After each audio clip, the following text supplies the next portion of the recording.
अपने कर्म से अवश्य प्रेम करना चाहिए, लेकिन अपने कर्म से इतना भी प्रेम नहीं करना चाहिए कि आप अपने रिश्तों को ही अनदेखा कर दीजिए। क्योंकि जब आप अपने रिश्तों को अनदेखा कर देते हैं तो या तो वो रिश्ते टूट जाते हैं या किसी महायुद्ध का कारण बनते हैं। जय श्री कृष्ण दोस्तों, आज मैं आपको एक ऐसी कथा सुनाने जा रही हूँ, ऐसी बात बताने जा रही हूँ जो शायद ही आप सबने सुनी होगी। सबको पता है कि महाभारत का युद्ध हुआ था और इसमें कोई दुर्योधन को दोषी मानता है, कोई शकुनी को दोषी मानता है, कोई द्रौपदी को दोषी मानता है, लेकिन बहुत कम लोगों को ये पता होगा कि इसमें अर्जुन का भी दोष था। और ये आरोप श्री कृष्ण ने स्वयं अर्जुन पर लगाए थे। जब द्रौपदी का स्वयंवर हुआ तब अर्जुन ब्राह्मण के वेश में वहां गए थे और अर्जुन ने मछली की आंख को भेद कर द्रौपदी को स्वयंवर में जीता था। उस समय द्रौपदी को तो अर्जुन से प्रेम हो गया था, लेकिन अर्जुन को द्रौपदी से प्रेम नहीं हुआ था। अर्जुन तो अपने अहंकार में डूबे हुए थे कि उन्होंने किस तरह से मछली को भेद दिया, और उन्होंने द्रौपदी की तरफ कभी इतना ध्यान दिया ही नहीं। वो द्रौपदी को स्वयंवर में जीत तो लाए, लेकिन कभी उनको वो प्रेम नहीं दे पाए जो एक पत्नी को एक पति से चाहिए होता है। और जब वो अपनी माता के पास जाते हैं और कहते हैं कि मैं स्वयंवर में कुछ जीत कर आया हूं, तो माता कहती है कि आपस में बांट लो। उस समय पहली बार अर्जुन के मन में ये आता है कि मैं अपनी पत्नी को कैसे बांटूंगा। उस समय एहसास होता है कि ये मेरी पत्नी है,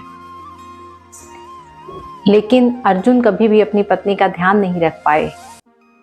लेकिन अपनी पत्नी का ध्यान भीम ने बहुत अच्छे से रखा। उसके बाद जब पांडव वनवास पर गए थे, उस समय भी अर्जुन केवल और केवल अपनी धनुर्विद्या में ही डूबे रहते थे। वो केवल अपना अभ्यास करते रहते थे और अपनी पत्नी की तरफ कभी ध्यान ही नहीं देते थे। उन्हें तो केवल 2 आंखें याद थी। एक वो चिड़िया की आंख, जब गुरु द्रोण ने कहा था कि आपको क्या दिखाई दे रहा है, तो अर्जुन ने ही केवल चिड़िया की आंख को भेदा था। और दूसरी वो आंख जो थी उस मछली की आंख, जिसको भेद कर अर्जुन ने द्रौपदी को जीता था।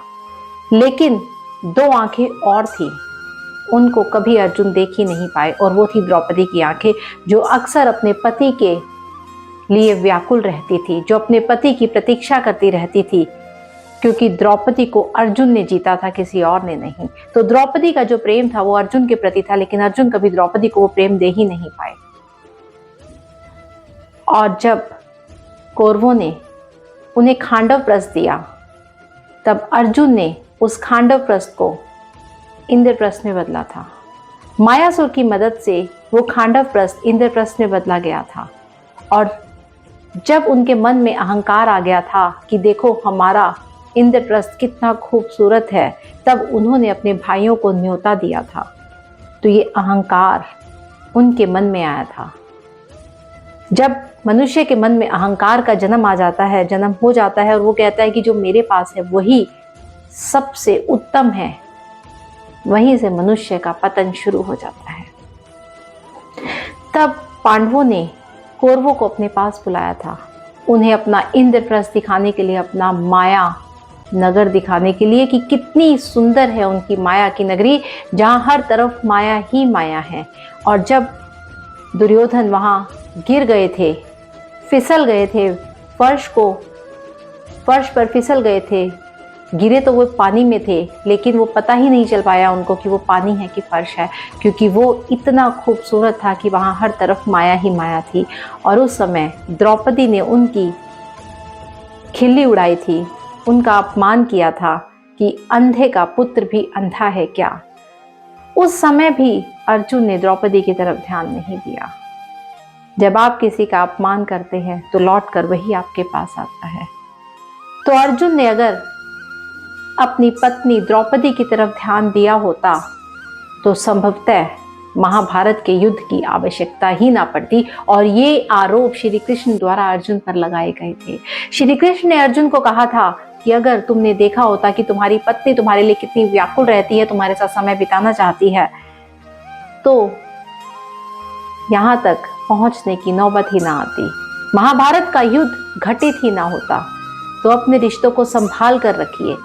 रिश्ते बहुत नाजुक होते हैं, अगर समय रहते आप इनकी तरफ ध्यान नहीं देंगे तो ये टूट जाएंगे, और जब रिश्ते टूट जाते हैं तो वो पहले की तरह स्मूथ नहीं हो पाते, पहले की तरह नहीं चल पाते।